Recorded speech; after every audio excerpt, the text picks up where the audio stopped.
Hello, my name is Sapphire Moonbeam, and I love to read fairy tales from antique fairy tale books. I'm going to read you the story of Sleeping Beauty. Once upon a time, there lived a king and a queen who lamented day by day that they had no children. One day, as the queen was bathing and thinking of her wish for a child, a frog skipped out of the water and said to her, "Your wish shall be fulfilled. Before a year passes, you shall have a daughter." As the frog said, it did happen, and a little girl was born who was so beautiful that the king was almost beside himself with joy. He ordered a great feast to be held and invited to it not only his relatives, friends, and acquaintances, but also all of the wise women in the kingdom, so they might be kind and affectionate toward the child. There happened to be 13 of these wise women in his dominions, but since he had only 12 golden plates, out of which they could eat, one had to be left at home.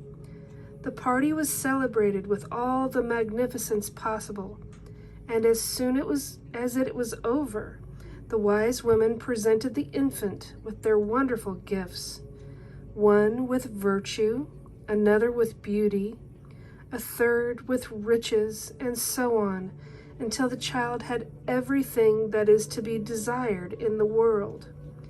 Just as the 11th had given her present, the 13th old lady suddenly stepped in. She was in a tremendous passion because she had not been invited, and that without greeting or even looking at anyone, she exclaimed loudly, "The princess shall prick herself with a spindle on her 15th birthday and die." And without a word further, she turned her back and left the hall.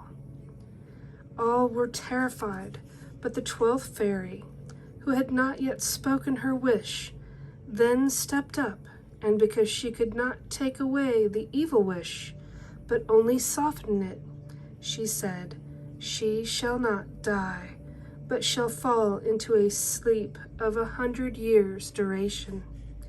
The king, who naturally wished to protect his child from this misfortune, issued a decree commanding that every spindle in the kingdom should be burned. Meanwhile, all the wishes of the wise women were fulfilled, and the maiden became so beautiful, gentle, virtuous, and clever that everyone who saw her fell in love with her. It happened on the day when she was just 15 years old that the queen and the king were not at home, and so she was left alone in the castle. She looked about in every place, going through all the rooms and chambers just as she pleased, until she came at last to an old tower. Up the winding staircase she tripped until she arrived at a door, in the lock of which was a rusty key. This she turned, and the door sprang open, and there, in the little room, sat an old woman with a spindle, spinning flax.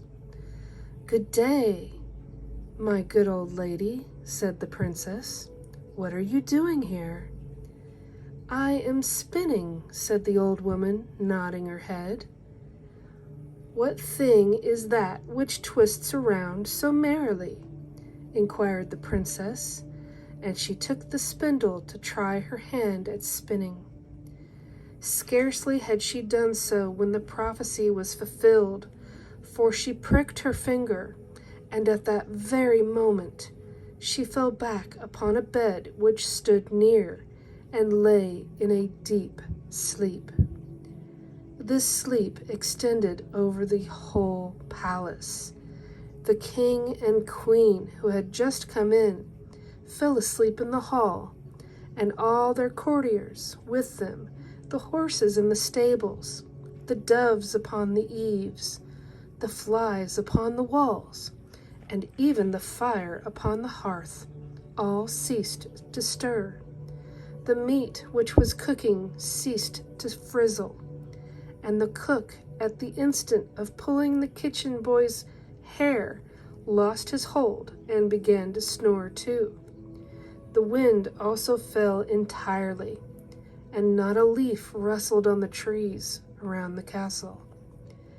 Now around the palace a thick hedge of briars began growing, which every year grew higher and higher until the castle was quite hidden from view, so that no one could see even the flag upon the tower.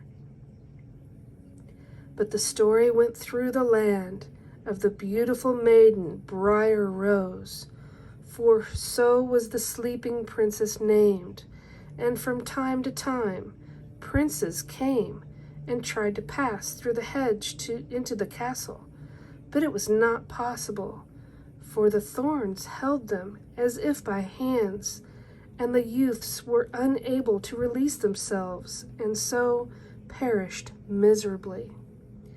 After the lapse of many years, there came another king's son into the country, and when he heard an old man tell the legend of the hedge briars, how behind it stood a castle where slept a wonderful, beautiful princess called Briar Rose, who had slumbered nearly 100 years, and with her queen and king and all their court.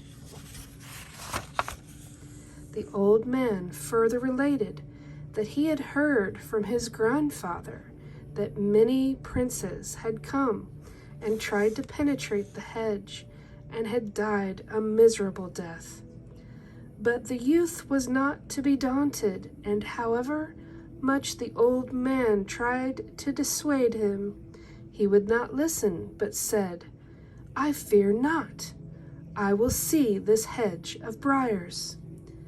Just at that time came the last day of the 100 years, when Briar Rose was to wake again.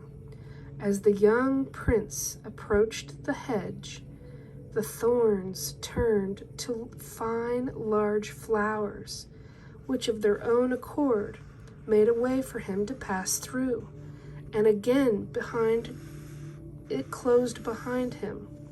In the courtyard he saw the horses and dogs lying fast asleep, and on the eaves were the doves with their heads beneath their wings.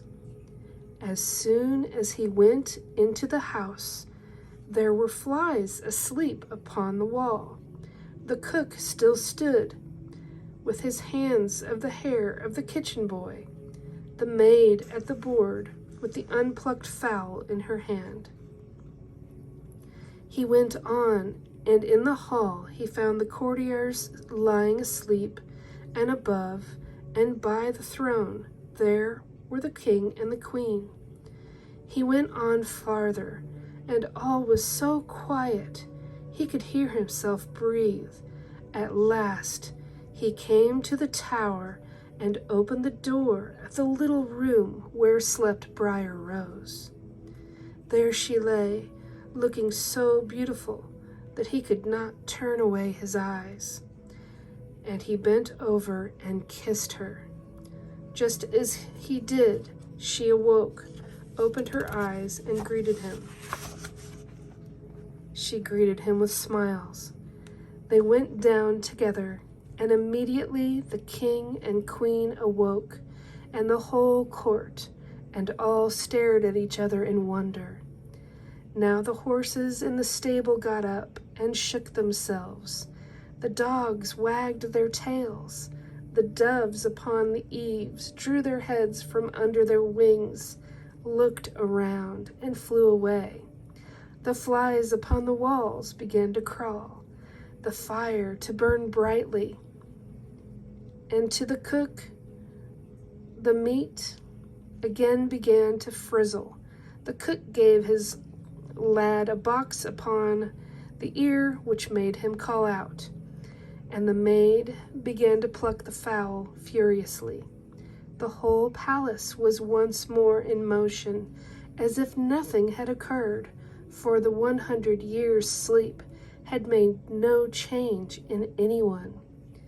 By and by, the wedding of the prince and Briar Rose was celebrated with great splendor, and to the end of their days they lived happily and contented. Thank you for joining me for a magical fairy tale story from an antique book.